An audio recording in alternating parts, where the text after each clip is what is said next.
je vais parler de questions un peu plus politiques théoriques par rapport au mouvement autonome des femmes et à la question de l'oppression des femmes dans notre travail politique. Ahora voy a hablar de cuestiones un poco más políticas y teóricas en cuanto al movimiento autónomo de las mujeres y a la cuestión de la opresión de las mujeres en nuestro trabajo político. Primero voy a explicar un poco el tema de la interseccionalidad. Es un tema un poco académico, pero se usa en tesis políticas también. Yo amplio el término imbricación de las relaciones de opresión, que es la misma cosa. Y creo que es un concepto muy importante que tenemos que manejar en nuestro trabajo político. Hasta ahora he hablado del patriarcado como sistema de opresión, porque se trata de un conjunto de normas, de concepciones, de reglas de comportamiento y de relaciones entre los seres humanos que tiene aspectos económicos, sociales, políticos, culturales, psicológicos,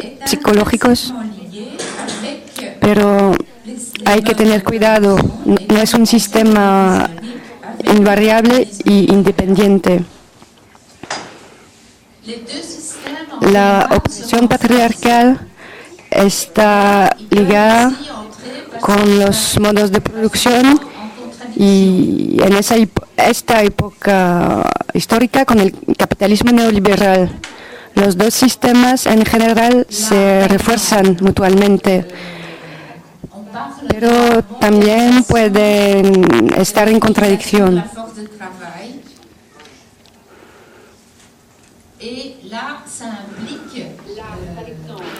Por ejemplo, hablamos de la globalización, de la feminización de la fuerza de trabajo, y eso tiene implicaciones contradictorias. Por ejemplo, el capitalismo neoliberal penetra todo el mundo, zonas que hasta ahora no habían sido estructuradas por esas relaciones de producción. Las multinacionales llegan a Asia, a África, incluso a América Latina desde hace más tiempo, y esas empresas lo que hacen es buscar mano de obra femenina que está menos organizada, más flexible. Las mujeres tienen un nivel superior de educación, así que están listas y buscan trabajo, están integradas al sistema. Son mujeres jóvenes muy productivas, tienen trabajo flexible y precario, y para un tiempo están muy productivas y explotadas. Eso abre para las mujeres espacios que nunca habían conocido antes. Tienen cierta independencia económica, no total, porque están pagadas muy poco, pero es un paso adelante muy importante, y este interés que tiene el capitalismo de ampliar mano de obra femenina es parcialmente en contradicción con estructuras patriarcales muy tradicionales en ciertas sociedades, donde las mujeres no tienen que salir del hogar, no se supone que salgan. Son muy obedientes en relación con el padre de la familia y los hombres en general. Así que de cierto modo el capitalismo entra en contradicción con el patriarcado. Pero los dos sistemas se refuerzan recíprocamente, mutuamente también. Eso se ve como los capitalistas usan las relaciones patriarcales para su propia cuenta.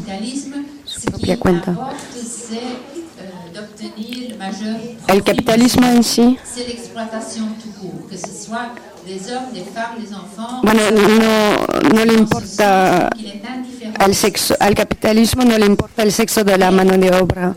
Lo que le interesa es tener la tasa de beneficio la más alta posible. Es la explotación en sí que le interesa. La explotación es de mujeres, de hombres y de niños también. Entonces, no le interesa el sexo, pero usa el género políticamente, utiliza las diferencias de género que son creadas socialmente para crear divisiones dentro de la clase obrera, para hacer dumping social, con lo que Marx llamaba el ejército industrial de reserva. Utiliza una parte de la clase, a las mujeres, que es más débil, menos organizada, menos pagada, para bajar las condiciones generales de la clase obrera. Es una parte de la clase que se puede integrar más fácilmente al mercado de trabajo y del mismo modo que puede ser rechazada. Y es lo que vemos hoy en día, ¿no?, con la crisis.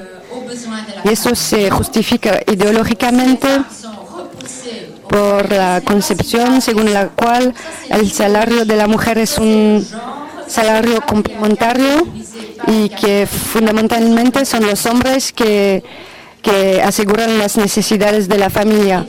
Entonces, se rechazan a las mujeres y no tiene muchas consecuencias. Y bueno, es la ideología, el género que está utilizado por el capitalismo por su propia cuenta, para su propia cuenta.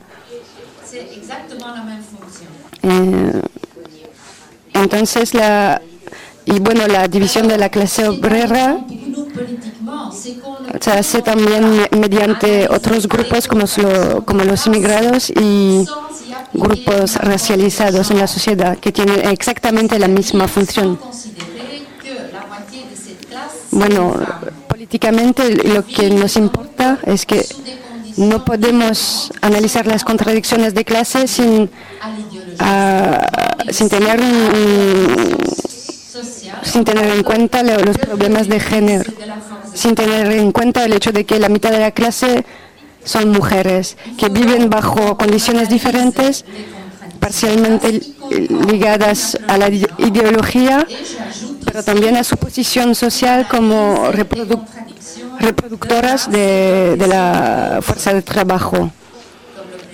Y cuando analizamos las contradicciones de clase, tenemos que tener una perspectiva de género y también un análisis de contradicciones de razas y otras como la heteronormatividad, la opresión ligada al origen, etcétera, etcétera.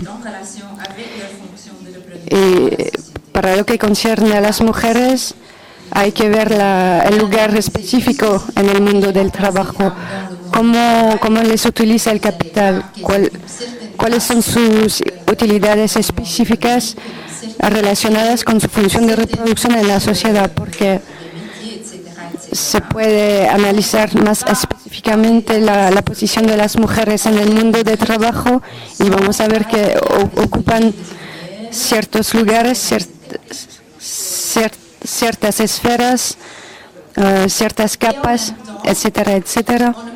Y bueno, no se puede hablar de la clase obrera en términos neutros sin ver que hay obreros y obreras, etcétera, etcétera. Al mismo tiempo, no se puede luchar por la emancipación de las mujeres sin tener en cuenta el hecho de que las mujeres no son un grupo homogéneo. Las mujeres están divididas en diferentes clases, en grupos racializados, en cuanto a su orientación sexual y otras cosas. Así que trabajamos orientándose por los intereses de la mayoría de las mujeres, que son mujeres trabajadoras. Es lo que nos orienta. Eso no quiere decir que solo nos dirigimos solo a las obreras, a las mujeres trabajadoras. Nos dirigimos a todas las mujeres. Podemos luchar con mujeres burguesas, con mujeres de todas las clases. Sobre algunos temas que consideramos transversales. Lo que concierne el cuerpo, la sexualidad, la violencia. Pero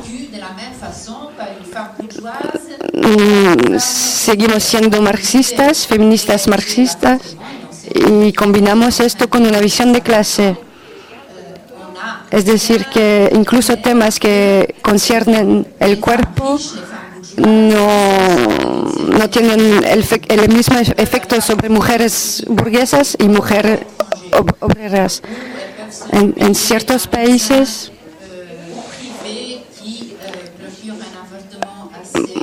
donde hay luchas, está claro que las mujeres burguesas tienen más posibilidades. Por ejemplo, lo que concierne el aborto, ¿no? Hay mujeres que pueden salir de su país donde no pueden tener aborto para tener un aborto en otro país. Una mujer pobre muere.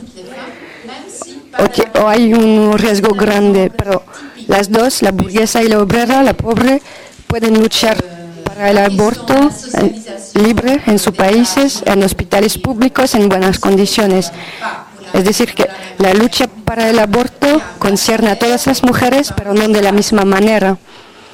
Es un ejemplo típico, pero puedo seguir dando otros. En cuanto a las tareas reproductivas, no se plantean de la misma manera para una mujer pobre que para una mujer burguesa que puede emplear a otra mujer muy a menudo migrante para hacer su trabajo reproductivo. Pero eso no quiere decir que el tema no le concierne, porque la responsabilidad de la gestión doméstica es su asunto, ¿no? De todas formas. En cuanto a la violencia, también si tenemos dinero es mucho más fácil, por ejemplo, de salir de su casa y tomar un taxi durante la noche. Son banalidades, pero son realidades. Y se ve que las cuestiones de la violencia está muy ligada con las cuestiones, las condiciones económicas. Una mujer que sufre de violencias también va a tener dificultades para entrar al mercado del trabajo, así que hay una espiral, ¿no? Así que esta cuestión de la imbricación de las opresiones es muy importante tener una perspectiva política que tenga en cuenta todos los elementos, la complejidad de la sociedad, para formar una línea política correcta. Sobre las estrategias de liberación en nuestras intervenciones hay un concepto muy importante y que parte de una idea de Marx que dice que la emancipación de la clase obrera tiene que ser la obra de la propia clase. No es una idea banal. Muy a menudo hay intelectuales que pensaron que sí, la clase obrera es una cosa, pero ellos mismos tienen que dirigirla, que tener el liderazgo, pero no estamos de acuerdo. La clase obrera tiene que organizarse a sí mismo para su liberación. Y el mismo concepto se puede aplicar a las mujeres. Y para nosotras, para la Cuarta Internacional, es una de nuestras líneas identitarias más importantes. Es la autoorganización y la autoemancipación.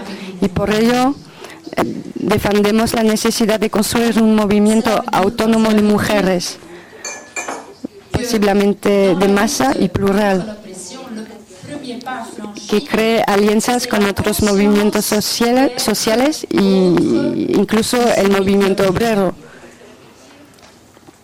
¿Eso qué quiere decir? Quiere decir que en la lucha contra la opresión, el primer paso es tener la conciencia de ser otro que el que oprime. Porque normalmente la opresión se hace porque la gente no ve quién es el opresor y quién es el oprimido. Eso es por la ideología, ¿no? Incluso en el movimiento obrero, los obreros se identifican con los intereses del capitalismo, del empresario, de la empresa, de la economía nacional. Estamos todos en el mismo barco y tal. Entonces, el primer paso es tener la conciencia de que hay intereses diferentes y contradictorios. El patrón es el patrón, tiene otros intereses que intenta mascar, y yo soy yo.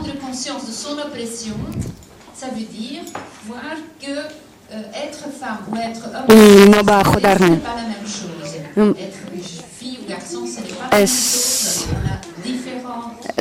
Lo mismo va con las mujeres. Tienen que tener conciencia de su propia opción y ver que ser mujer o ser hombre en esa sociedad no es la misma cosa. Tenemos diferentes perspectivas, diferentes esperanzas, posibilidades, etc. Y por ello hablaba de los grupos de autoconciencia en los años 60-70, pero hoy en día también es muy importante que las mujeres se agrupan y hablen de esas diferencias para politizarlas, no para quejarse, pero para entender cuáles son los aspectos políticos, sociales de lo que vivimos individualmente. El segundo paso es desarrollar palabras, un lenguaje propio para expresarlo y una interpretación de la historia propia, dar una mirada atrás para ver de dónde venimos y lo que hemos vivido hasta hoy. Tener sus propias herramientas de lucha, porque en los movimientos sociales muchas herramientas se inspiraban del movimiento obrero, lo que no es suficiente. Tenemos que inventar otras herramientas. En el movimiento antirracista, por ejemplo, la cuestión Black is Beautiful, el hecho de tener orgullo de su propia identidad era muy importante. Bueno, las cuestiones identitarias, si queréis, eso estuvo muy importante en ese movimiento. Y bueno, para la mujer es lo mismo. No voy a decir que, bueno, women is beautiful, no vamos a tomar el mismo concepto, pero tenemos que inventar nuevas herramientas. Las mujeres ya han encontrado medios de expresión muy creativos, un poco irónicos, hacían chistes, ironizaban sobre los camaradas hombres, los hombres en general. También es una forma de luchar. Otra cuestión para construir el movimiento es hablar a la masa de mujeres.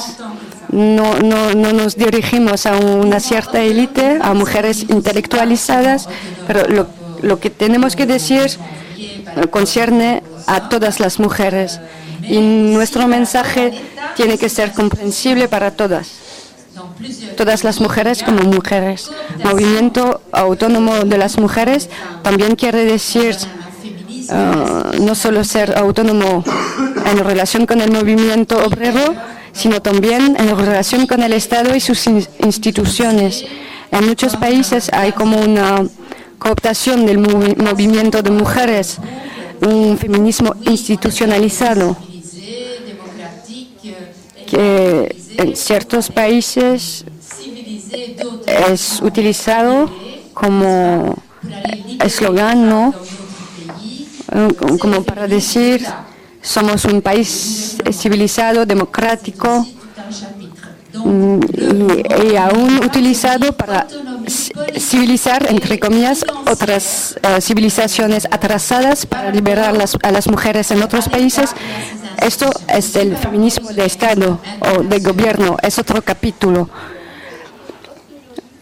Bueno, el movimiento autónomo de las mujeres quiere decir autonomía política, financiera, en relación con el Estado y sus instituciones, y también en relación con instituciones internacionales. También quiere decir construir su propio liderazgo, formar en la práctica y en la teoría dirigentes feministas.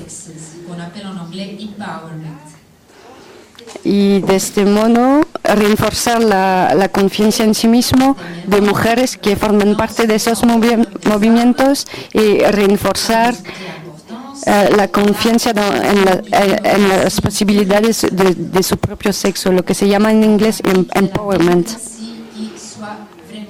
Última cosa, en este movimiento autónomo de mujeres, una de las herramientas importantes es la construcción de una democracia directa, la práctica de la democracia, de una democracia inclusiva, una democracia de todas las diversidades, de todas las mujeres que se involucran. Si construimos eso, tenemos una muy buena herramienta, no solamente para la liberación de las mujeres, sino que para la liberación de la humanidad en sí. Bueno, esto es el ideal de un movimiento autónomo amplio.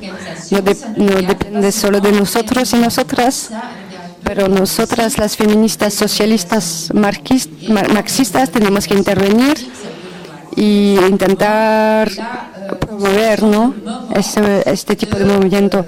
Pero la autoorganización no concierne solo los movimientos de masas, concierne también organizaciones del movimiento obrero, nuestras organizaciones políticas, es decir, la construcción de momentos de separación de las mujeres en una organización, la construcción de comisiones, de comitados, en los sindicatos, en los movimientos estudiantiles, en nuestras organizaciones, momentos separados, donde las mujeres hacen crecer su conciencia, su capacidad de expresarse, elaboran folletos, blogs en la web, periódicos específicos para su intervención, y a partir de ello refuerzan su posición en la organización en sí.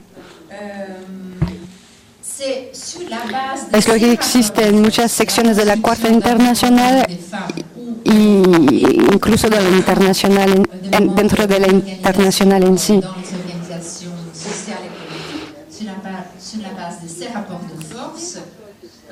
Sobre la base de estas correlaciones de fuerzas, la construcción de movimientos autónomos y la construcción de momentos, como hemos hablado, es sobre esta base que podemos construir alianzas con otros movimientos.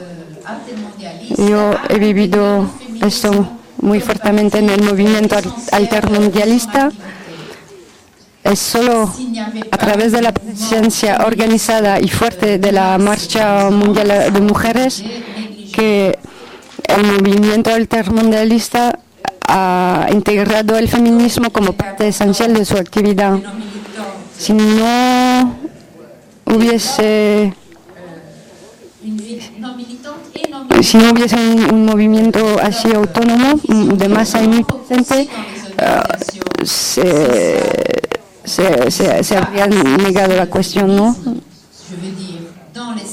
Entonces, es muy importante que nuestros militantes y militantes desarrollen una visión de género, incluso en las organizaciones sociales que no están orientadas en dirección al feminismo, en los sindicatos, en el movimiento LGTB. Tampoco es cierto que haya una visión feminista, pero es importante entonces crear convergencias entre los dos movimientos, contra la derecha y los fundamentalistas, contra la heteronormatividad patriarcal. Y como dije antes, es muy importante desarrollar en el movimiento obrero posiciones feministas, no solo para las mujeres, sino para contrastar la división de contractuar la división de la clase por los capitalistas mismos. Última cosa, es muy importante entender que el movimiento feminista es heterogéneo, no es un solo bloque, no es un bloque homogéneo, es heterogéneo socialmente, políticamente, culturalmente. Las mujeres no son todas iguales y hay diferentes maneras de llegar hasta el feminismo. No tenemos todas la misma vía. Por ejemplo, tuvimos un seminario aquí en julio, internacional, feminista, donde se habló de feminismo plural, es decir, que la manera con que las mujeres indígenas en América Latina formulan su liberación no tiene que ser la misma que la de las mujeres que viven en Estados Unidos, en grandes ciudades. Lo mismo va con las culturas religiosas, cristiana o islámica. No tenemos las mismas perspectivas, las mismas palabras para hablar de nuestra opresión y para luchar en contra. Entonces, el feminismo no es una teoría fijada y que surge solo a partir de una sola clase. Podemos llegar al feminismo por diferentes vías y lo que le enriquece es el hecho de que las mujeres de todo el mundo luchan contra el patriarcado. Entonces hay que ver por qué vías, con qué medios, qué recursos lo hacen. Hay que entender eso para no tener una visión simplista. Dentro de esto, reforzamos la corriente de que hablé antes, feminista socialista, que combina las cuestiones de género, de raza, de clase y de orientación sexual en sus teorías y en sus objetivos de lucha.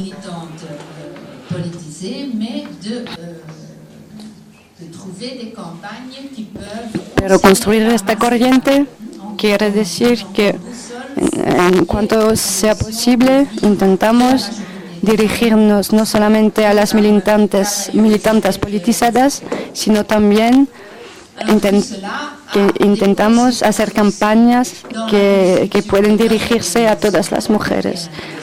Nos orientamos con las condiciones de vida de la mayoría de las mujeres que son trabajadoras precarias, etc. Todo ello también tiene consecuencias sobre la construcción de nuestras organizaciones. Hay casi terminado. Eso quiere decir que tenemos que encontrar nuestras propias herramientas dentro de las organizaciones para estar capaz de hacer esta intervención feminista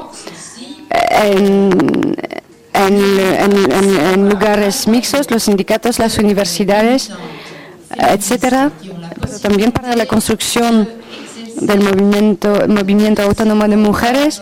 Y también, si tenemos la fuerza, el mínimo es tener un núcleo de militantes feministas que tienen la posibilidad de ejercer su cerebro y reflexionar sobre una perspectiva de género de las cuestiones políticas fundamentales en los diferentes países.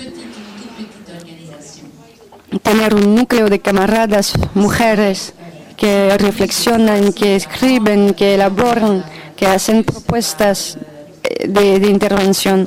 Es un mínimo, no hay excusa, no hay pretexto para no tenerlo, aun si somos una muy pequeña organización. Si tenemos más fuerzas, evidentemente, podemos tener mucho más.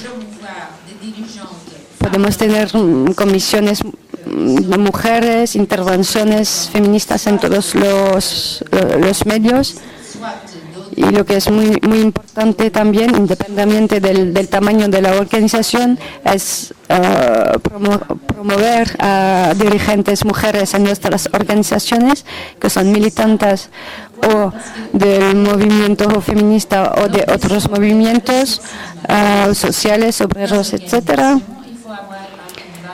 o mujeres que tienen elaboraciones importantes, militantes sociales. ¿Por qué?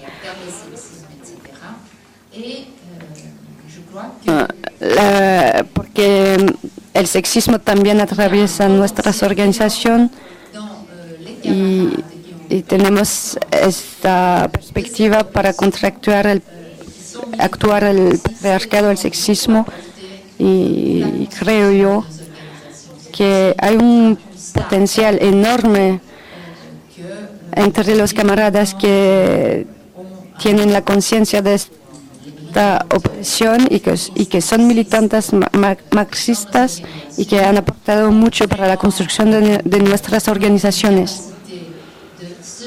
Es una cosa práctica. Las militantes feministas marxistas en nuestras organizaciones tienen la voluntad y la capacidad de encargarse del trabajo político, una capacidad remarcable. Muy a menudo son creativas en cuanto a la tradición de nuestras organizaciones, que